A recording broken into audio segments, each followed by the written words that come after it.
জেনপাসিজির counselling প্রক্রিয়া নিয়ে তোমাদের সকলের মধ্যে অনেক ধরনের প্রশ্ন রয়েছে, কি কি ডকুমেন্টস লাগবে, কিভাবে কাউন্সিলিং করতে হয়, কিভাবে কলেজ সাজাতে হয়। দেখো এই সব কিছু নিয়ে আমরা আজকে আলোচনা করব। একটা পরীক্ষা দেওয়া যতটা টাফ, তার থেকেও বেশি টাফ হচ্ছে কাউন্সিলিংয়ে ঠিকভাবে কলেজ চয়েস করা। নয়তো তুমি একটা ভালো র্যাঙ্ক করে পরেও তুমি কিন্তু একটা কলেজ না পেতেও পারো যদি তোমার চয়েস ভুল হয়ে যায়। তো ভালোভাবে পুরো প্রসেস আমরা দেখবো যে কিভাবে চয়েস ফিলিং করতে হয়, কিভাবে পরপর স্টেপ বাই স্টেপ প্রসেস হবে। এবছর কিন্তু রুলস রেগুলেশন প্রচুর পরিমাণে চেঞ্জ হয়েছে, নতুন রুলস রেগুলেশন এসছে। এখন আর মপ আপ রাউন্ড বলে কোনো প্রকার কোনো রাউন্ড থাকছে না। তোমাদের তিনটে রাউন্ড হচ্ছে, তিনটে রাউন্ডে first round, second round, third রাউন্ডের মতন হচ্ছে। নতুনভাবে কোনো প্রকার কোনো তোমার মপ আপ রাউন্ড বলে কোনো কিছু রাউন্ড থাকছে না। আগে যেমন মপ আপ রাউন্ডের জন্য 200 টাকা অ্যাডিশনাল চাই দিতে হতো, এখন আর সেটা দিতে হয় না। এখন 500 টাকা দিয়ে পরে তুমি ডিরেক্ট রেজিস্ট্রেশনটা করতে পারবে। আমরা পুরো প্রসেস দেখবো জেনপাস ইউজির জন্য। আর যারা এএনএম জিএনএম স্টুডেন্ট রয়েছে তারাও এটা দেখতে পারে, ফলো করতে পারে, অনেকটা হেল্প পাবে, কারণ সেম প্রসেসে তোমরা যাবে।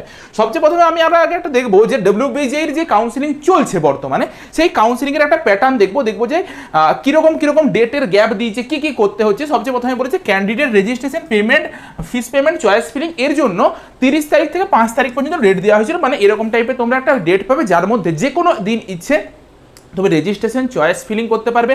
তুমি আবার লগ আউট করে বেরিয়ে যাও, দিয়ে আবার নতুনভাবে ঢুকে চয়েস ফিলিং করো, রেজিস্ট্রেশন করো, উলট পালট করো, যা ইচ্ছে করতে পারবে এই টাইম পিরিয়ডটার মধ্যে। এটা ডব্লিউবিসি এর জন্য। জেনপাস ইউজির এখনো পর্যন্ত পাবলিশ হয়নি, সেটা পাবলিশ হলে আমরা আবার দেখবো, কিন্তু এরকম একটা ডেট তোমাদের পাবলিশ হবে, ঠিক আছে। Candidate may modify the lock by, এই যে এতটার মধ্যে তারা মডিফাই করতে পারবে এই তারিখের মধ্যে, আর লকও করতে পারবে এই তারিখের মধ্যে। আগে যেমন শুধুমাত্র লাস্টের ডেট ছাড়া লক করা যেত না, এখন কিন্তু তার আগেও লক করা যাচ্ছে, নতুন একটা সিস্টেম এসছে। দেখো ফার্স্ট রাউন্ডের রেজাল্ট বেরোবে যথারীতি ফার্স্ট রাউন্ডের রেজাল্ট 5 তারিখে আমরা লক করছি, দুদিন পরে ফার্স্ট রাউন্ডের রেজাল্ট বেরিয়েছে। ফার্স্ট রাউন্ডের রেজাল্ট বেরোনোর পর কি করতে হচ্ছে, তোমার কাছে কি কি অপশন থাকবে? তোমার কাছে মাল্টিপল অপশন থাকবে। হয়তো তুমি কলেজে ভর্তি হতে পারো, নয়তো তুমি কলেজে নাও ভর্তি হতে পারো। তুমি কলেজে এই রাউন্ডে তোমার অ্যালট হতেও পারে, আবার এই রাউন্ডে অ্যালট নাও হতে পারে। তো এরকম করে পরপর একটা করে ডেট থাকবে। আমাদেরকে ডকুমেন্টস ভেরিফিকেশন করতে হবে, আর হবে সেই বিষয়ে আসি। তো ডকুমেন্টস দিয়ে ভেরিফিকেশন করতে যাবো, ডকুমেন্টস আমাদের কি কি লাগবে সেই নিয়ে আমরা একটু বলে দিই আগে। সবচেয়ে প্রথমে তোমাদের প্রভিশনাল সিট অ্যালটমেন্ট লেটার লাগবে। সেটা কি ধরনের জিনিস, যে ডকুমেন্টস কখন লাগবে? সবচেয়ে প্রথম জিনিস, অনেকে ভাবে যে কাউন্সিলিংয়ে বসতে গেলেই ডকুমেন্টস লাগবে। না, তুমি একটা কলেজ পাবে, কলেজে যখন ভেরিফিকেশন করতে যাবে তখন তোমার ডকুমেন্টস চেক হবে। যদি ডকুমেন্টসে কোনো কিছু ভুলভ্রান্তি থাকে তখন সেখানে যদি রেকটিফাই করা যায় রেকটিফাই করবে। আদারওয়াইজ যদি তুমি কোনো কিছু মিস ইনফরমেশন দিয়ে থেকেছো, সেটা কিন্তু তোমার এডেন্টিয়ারটা ক্যান্সেল করে দিতে পারে। অর্থাৎ তুমি কিন্তু কাউন্সিলিং থেকে বাতিল হয়ে যেতে পারো বা জেনারেলে কনভার্ট হয়ে যেতে পারো। এরকম টাইপের কন্ডিশন করা থাকে, সেটাও আমরা বলবো। প্রভিশনাল সিট অ্যালটমেন্ট লেটার জিনিসটা কি, তুমি যখন কোনো একটা কাউন্সিলিংয়ে পার্টিসিপেট করবে, তারপর ফার্স্ট রাউন্ডের পর যদি তুমি কোনো একটা কলেজ তোমার নামে অ্যালট হয়, তো সেরকম একটা পিডিএফ এর মতন বেরোয়, র্যাঙ্ক কার্ডের মতনই একটা জিনিস বেরোয় যে এই কলেজে তোমার অ্যালটমেন্ট হয়েছে। সেটাকে তোমাকে সাথে করে নিয়ে যেতে হবে। তোমার র্যাঙ্ক কার্ড নিয়ে যেতে হবে, মনে করে 2টো কপি এখন থেকে র্যাঙ্ক কার্ডের বের করে রাখবে। র্যাঙ্ক কার্ডের এখন থেকে 2টো কপি কিন্তু বের করে রাখবে, আমি ভালো তো বলে দিলাম।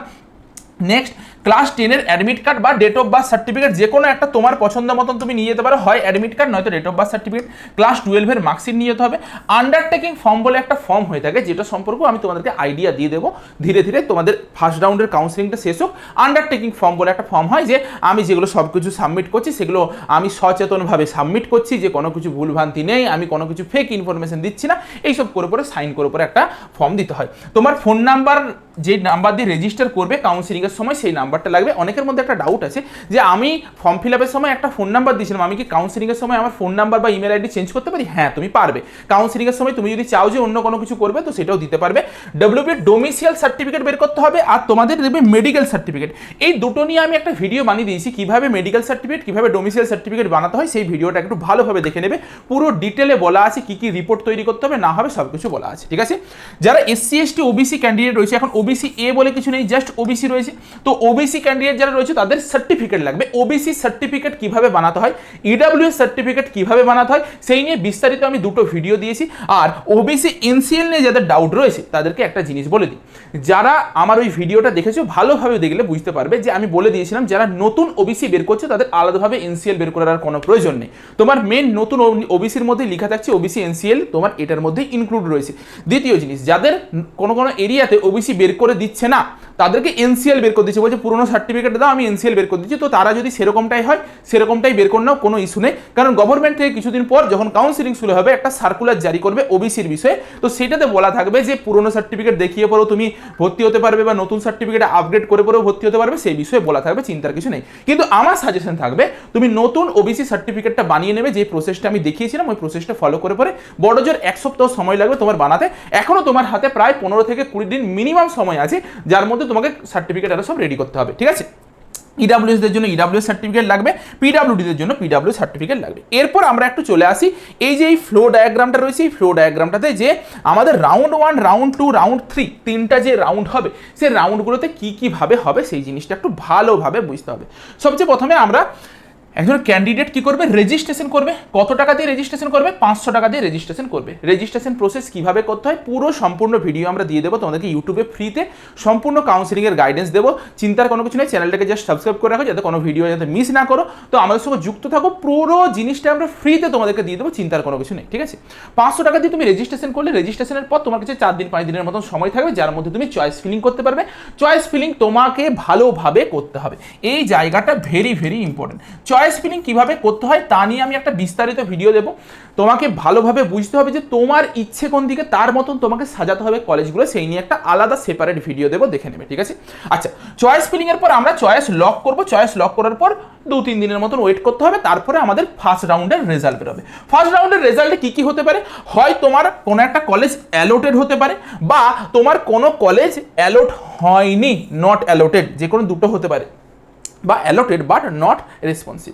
তুমি অ্যালট করে হয়েছে কিন্তু তুমি কোনো কিছু রেসপন্স করতে চাইছো না। 3 ধরনের জিনিস। আগে কি হতো, শুধুমাত্র হয় অ্যালট হবে হয় অ্যালট হবে না, দুটো ধরনের জিনিস। তুমি অ্যালট হলে একটা, অ্যালট না হলে একটা। এরপর এইখানে আসল খেল, যদি তোমার অ্যালট না হয় তুমি চুপচাপ সেকেন্ড রাউন্ডের জন্য বসে থাকবে, তোমাকে আর অ্যাডিশনাল কোনো কিছু করতে হবে না যে তোমাকে আবার চয়েস ফিলিং করতে হবে আর হবে, এই জিনিসটা নয়। কিন্তু একটা ব্যাপার আছে, যদি ধরো এইখানে কোনো কিছু ভুল চয়েস ফিলিং তুমি করেছিলে, ফার্স্ট রাউন্ডের আগে যখন চয়েস ফিলিং করেছিলে তখন কিছু ভুলভ্রান্তি চয়েস ফিলিং করেছিলে, তোমার কাছে সেকেন্ড রাউন্ডের আগে একবার সুযোগ থাকবে তুমি নিজের চয়েস ফিলিংটাকে বদলে নিতে পারবে, অর্থাৎ যেটাকে সাজিয়েছিলে সেই সাজানোটাকে বদলাতে পারবে। দেখো এইখানে আমরা যদি চলে যাই, সেকেন্ড রাউন্ডের চয়েস ফিলিং এর জন্য একটা আলাদা অপশন দিয়েছে। দেখো ফার্স্ট রাউন্ডের রেজাল্ট বেরিয়েছে, ডকুমেন্টস ভেরিফিকেশন হলো, ডকুমেন্টস ভেরিফিকেশনের পর সেকেন্ড রাউন্ডের রেজিস্ট্রেশন চয়েস ফিলিং এর জন্য 13 তারিখ থেকে 17 তারিখ পর্যন্ত একটা টাইম দেওয়া হয়েছিল, তার মধ্যে তুমি আবার নতুনভাবে চয়েস ফিলিং করতে পারবে। কারা কারা নতুনভাবে চয়েস ফিলিং করতে পারবে সেটাকে একটু ভালো করে দেখো। প্রথমত বলছে যদি অ্যালোড না হয় তুমি ফ্রেশ চয়েস করতে পারবে, বা হয় তুমি নতুনভাবে কলেজ সাজাতে পারবে, যদি তোমার মনে হয় কিছু ভুলভ্রান্তি করে ফেলেছো নতুনভাবে আবার কলেজ সাজাতে পারবে। আর যদি মনে হয় যে আমি প্রথমবার যে কলেজটা দিয়েছিলাম যেরকম সাজিয়েছি আমি স্যাটিসফাইড, তাহলে সেরকম করে ছেড়ে দেবে, সেকেন্ড রাউন্ডে অটোমেটিকলি তুমি ট্রান্সফার হয়ে যাবে, ঠিক আছে। তো এখানে কতগুলো টাইপ হবে। যদি নট অ্যালোটেড, তুমি কোনো কিছু ক্লান্তি করো না, যেমন ছিল তেমনই রেখে দিয়েছি, তুমি টাইপ বি এর মধ্যে পড়বে।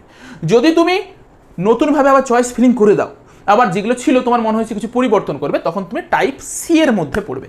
আচ্ছা, যদি তোমার অ্যালট হয়, যদি তোমার নামে কলেজ অ্যালট হয়, তখন তোমাকে কি করতে হবে, তুমি কি করতে পারো, তোমার যদি ফার্স্ট চয়েস অ্যালট হয়ে যায়, মানে তুমি সাজিয়েছিলে 1 number 2 number 3 number 4 number 5 number 6 number 7 number করে সাজিয়েছিলে, যদি তোমার এই প্রথম চয়েসটাতে গিয়ে পরে ধাক্কা মেরে যায়, প্রথম চয়েসটাতে গিয়ে পরে তোমার অ্যালটমেন্ট হয়ে গেছে, তোমাকে কি করতে হবে, তোমাকে সিট অ্যাকসেপ্টেন্স ফিস দিয়ে পরে তুমি কি করতে পারো, ইএস আপগ্রেডেশন, সরি তোমাকে নো আপগ্রেডেশন করে পরে তোমাকে ভর্তি হওয়ার একটা অপশন রয়েছে তোমার কাছে, ঠিক আছে। তোমার কাছে দুটো অপশন থাকবে যে তুমি নো আপগ্রেডেশন করে পরে ওই কলেজে ভর্তি হয়ে যেতে পারো। প্রথম জিনিস, নো আপগ্রেডেশন করে ওই কলেজে ভর্তি হয়ে যেতে পারো।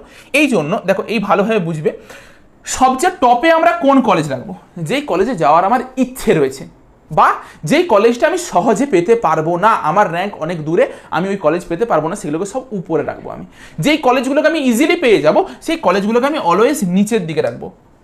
ধরো ফার্স্ট রাউন্ডের পর তুমি 7 নাম্বার কলেজটাতে ধাক্কা মারলো, তো ফার্স্ট রাউন্ডে যখন আমি ইএস আপগ্রেডেশন করবো, মানে আমি চাইছি যে আপগ্রেডেশন হোক, যখন আমি ইএস আপগ্রেডেশন করবো আমার প্রবাবিলিটি থাকবে এই উপরে যে কোনো একটা কলেজে চান্স পাওয়ার। কিন্তু যদি আমি ভুল করে এই 7 নাম্বার চয়েসটাকে 1 নাম্বার দিয়ে দিই, ফট করে 1 নাম্বারের চয়েসটাতে মেরে দেবে, আমাকে কলেজে অ্যাডমিশন নিয়ে নিতে হবে, আমার কাছে আর কোনো উপায় থাকবে না। তো সেখানে কি আছে, তোমার কাছে সিট অ্যাকসেপ্টেন্স 1000 টাকার মতন তোমাকে সিট অ্যাকসেপ্টেন্স ফিস দিতে হবে, দিয়ে তোমার কাছে নো আপগ্রেডেশন করে পরে ওই কলেজে গিয়ে পরে ডকুমেন্টস ভেরিফিকেশন করে পরে ফাইনাল অ্যাডমিশন নিতে হবে। বা তুমি কি করতে পারো, যে যদি তোমার মানে তোমার ফার্স্ট চয়েসে বাদ দিয়ে আর কি অন্য চয়েসে নাম এসছে, মানে ধরো এই নিচের দিকগুলোতে নাম এসছে, second choice, third choice, fourth, fifth, সেভেন্থের মধ্যে যে কোনো একটা নাম এসছে, তুমি চাইছো কি ইএস আপগ্রেডেশন করতে, যে আমার ওই কলেজটা পছন্দ নয়, আমি আরেকবার রাউন্ডে দেখতে চাই, পরের রাউন্ডে আমার অন্য কি কলেজ আসে। তখন তোমার কাছে কি যেই কলেজে তোমার নামটা অ্যালট হয়েছে, সাপোজ ধরো আরজি করে তোমার নামটা অ্যালট হয়েছে, আরজি করে সিটটা তোমার নামে লেখা থাকলো, এরপর তুমি ধরো উপরে এনআরএস, এসএসকেএম, সিএমসি সাজিয়েছো, তো যদি তুমি উপরের কোনো একটা কলেজে চান্স পাও সেকেন্ড রাউন্ডে, তখন এই সিটটা ওখানে চলে যাবে, আর যদি না চান্স পাও তখন এই সিটটা তোমার নামেই লেখা থাকবে। তাহলে তোমার কোনো প্রকার কোনো রিস্ক রইলো না যে আমার সিটটা হারিয়ে যাবে বা চলে যাওয়ার একটা রিস্ক, যেটা সেটা থাকবে না, কারণ ওই সিটটা তোমার নামেই লেখা থাকবে। জাস্ট তুমি যদি চাও আপগ্রেডেশন করতে পারো, উপরের কলেজ পেয়ে গেলে উপরের কলেজ পাবে, যদি না পাও উপরের কলেজ, ওই কলেজটা তোমার নামে লেখা থাকবে। এটা হলো তুমি যদি ফার্স্ট চয়েসটা বাদ দিয়ে সেকেন্ড, থার্ড, ফোর্থ, ফিফথ চয়েসের মধ্যে কোনো একটা চয়েস পাও, ইএস আপগ্রেডেশন করলে এই জিনিসটা হবে, ঠিক আছে। এরপর ইএস আপগ্রেডেশনের পর তুমি গো টু অ্যালটেড ইনস্টিটিউটে তোমাকে অবশ্যই যেতে হবে ডকুমেন্টস ভেরিফিকেশন করাতে। খুব ভালো করে শুনো, খুব ভাইটাল পয়েন্ট। অনেকে এই জায়গাটার জন্য কাউন্সিলিং থেকে ছিটকে যায়। যদি তোমার ফার্স্ট রাউন্ডে কলেজে অ্যালটমেন্ট হয়ে যায় কোনো একটা, যে কোনো কলেজে, তোমাকে 100% ওখানে গিয়ে পরে ডকুমেন্টস ভেরিফিকেশন করে আসতে হবে। এটাকে মাথায় ঢুকি নাও।